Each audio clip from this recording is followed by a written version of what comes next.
We'll be doing last topic of industrial policy today. So the last topic is good and bad effects of industrial policy during 1950 to 1990. 1950 से 1990 के बीच में जो industrial policy हम लोगों ने follow करी उसके क्या गुड एंड बैड इफ़ेक्ट्स हैं. पहला है उसका गुड इफ़ेक्ट है कि जीडीपी में इंक्रीज़ हुआ.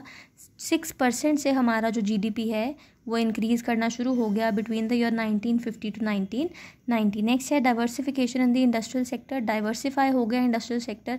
इलेक्ट्रॉनिक्स इंडस्ट्री, ऑटोमोबाइल इंडस्ट्री, इस तरह की इंडस्ट्रीज़ भी इंडिया के अंदर बहुत अच्छे से फ्लरिश होना शुरू हो गई. Next growth of large scale industry.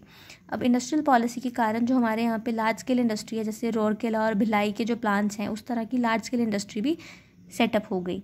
Next growth of small scale industry. Small scale industry setup हुई, ठीक है, जिसमें 5 लाख से कम की इन्वेस्टमेंट उस टाइम पे मानी जाती थी कि ठीक है जो स्मॉल स्केल इंडस्ट्री को सेटअप करने के लिए होती थी. और वो क्या करती हैं स्मॉल स्केल इंडस्ट्रीज़, ये सोशल जस्टिस को प्रमोट करती हैं. ठीक है. नेक्स्ट बैड इफेक्ट्स क्या थे. Public sector undertakings they were just dead weight.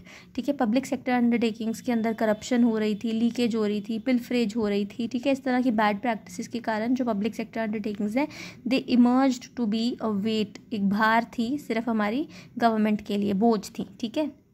Lack in quality.